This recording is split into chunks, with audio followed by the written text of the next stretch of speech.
And it describes what actually the U.S. government has alleged Julian Assange did. Quote, the case against Mr. Assange centers on his 2010 publication of diplomatic and military files leaked by Chelsea Manning, a former Army intelligence analyst, not on his publication during the 2016 election of Democratic emails stolen by Russia.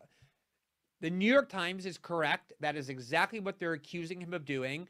Leaking, or publishing rather, diplomatic and military files not stolen by Julian Assange, but leaked to WikiLeaks by Chelsea Manning. The article goes on to state, over the course of three indictments developed during the Trump administration, prosecutors have made two sets of accusations. There are two things they claim Julian Assange did beyond just publish the documents. Here's the New York Times description of what they claim he did. The first is that Mr. Assange participated in a criminal hacking conspiracy, both by offering to help Ms. Manning mask her tracks on a secure computer network and by engaging in a broader effort to encourage hackers to obtain secret material and send it to WikiLeaks. The other is that his solicitation and publication of information the government deemed secret violated the Espionage Act. That is the full and complete extent of what the Justice Department claims Julian Assange did that makes him a criminal. Not that he stole any of the documents that he published, but that he helped Chelsea Manning, or attempted to help her, mask what she was doing so that she wouldn't get caught as she continued to go through these files, and that he encouraged or solicited sources to give him secret information, which they're now trying to turn into a crime. There is no allegation in any of the materials the Justice Department has filed, and nobody thinks it's true what Joe Scarborough stated, that Julian Assange himself stole classified and secret information. It is an outright lie.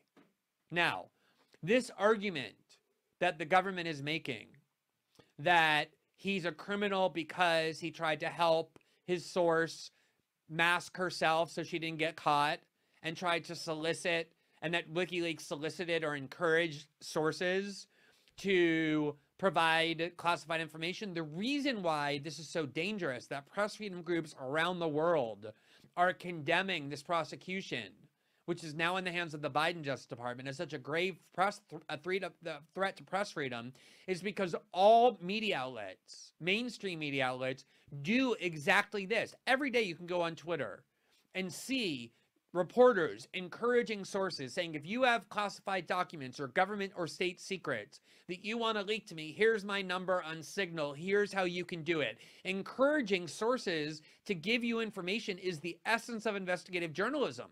If Julian Assange is a criminal for doing that, then journalism itself has become criminalized. Here, look at the New York Times page itself. If you go to Google and type, how do I leak to the New York Times? They have on their site a page encouraging sources to leak classified information to them and helping sources mask their tracks so they don't get caught. Exactly what the government claims Julian Assange did. So here's the New York Times, nyt.com/tips, where they say, got a confidential news tip? It goes on, do you have the next big story? Want to share it with the New York Times? We offer several ways to get in touch with and provide materials to our journalists. No communication is completely secure, but these tools can help protect your anonymity. We've outlined each below, but please review any app's terms and instructions as well. Please do not send feedback, story ideas, pitches, or press releases through these channels, because the only thing they want there is for sources to send them secrets that the New York Times publishes all the time. They solicit the classified documents and other state secrets, and then they report on them and publish them exactly as WikiLeaks is alleged to have done. Here, for example, is the New York Times telling people how to use the encrypted app Signal in order to contact their reporters so that they don't get caught, so they can mask their tracks. Here is the New York Times encouraging sources that they're soliciting to use SecureDrop, which is a system developed by the Freedom of the Press Foundation, invented and pioneered by a young privacy activist named Aaron Swartz, that is now in the newsrooms of up to 60 media outlets throughout the West, that is designed to encourage sources to leak state secrets and classified documents to news outlets without getting caught. That's why press freedom groups have decided to make such a bold statement in denouncing this prosecution is a grave threat to press freedom. Here is Reporters Without Borders, the press freedom group, on December 10th, after the decision in England was issued, upholding the Biden administration's extradition request. You can see the headline: Reporters Without Borders condemns the UK High Court's decision allowing for Julian Assange's extradition to the US and calls for his immediate release. Here's the Committee to Protect Journalists on the same day. The UK ruling on extraditing WikiLeaks' Assange, quote, seriously damages journalism. Obviously, these press freedom groups know that Assange wasn't accused of what Joe Scarborough said, stealing classified information. No one thinks a journalist is allowed to do that. That's not what he's alleged to have done. That's why the Committee to Protect Journalists is saying this ruling and this attempt to prosecute him seriously damages journalism. The article goes on, quote, the Committee to Protect Journalists today expressed deep disappointment at a British court's decision to uphold the United States Justice Department's appeal to extradite Julian Assange, which allows the U.S. to continue pursuing the extradition of the WikiLeaks founder, according to news reports. Quote, on the same day the Nobel Peace Prize honors journalists, a U.S. court ruled that the United States can extradite Julian Assange, a move that seriously damages journalism, said Committee to Protect Journalists Deputy Executive Director Robert Mahoney.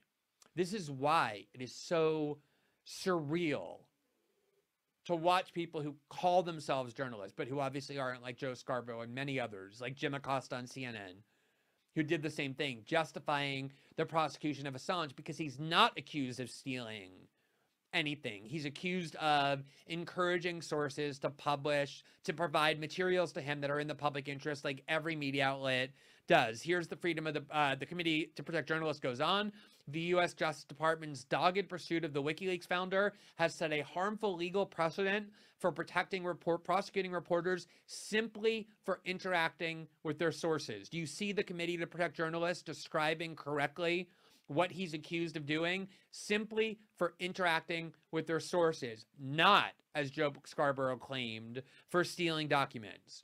The quote, the Biden administration pledged at its Summit for Democracy this week to support journalism. It could start by removing the threat of prosecution under the Espionage Act, now hanging over the heads of investigative journalists everywhere. Here is the Freedom of the Press Foundation, of which I'm a co-founder, and until this week was on its board. My term expired naturally, and I decided to leave to give other people a chance. They had the same reaction, quote, Assange to face extradition from the United Kingdom. Freedom of the Press Foundation responds, and here's what Trevor Timm, the executive director of the Freedom of the Press Foundation, said about the court ruling. Quote, these proceedings and today's ruling are a black mark on the history of press freedom.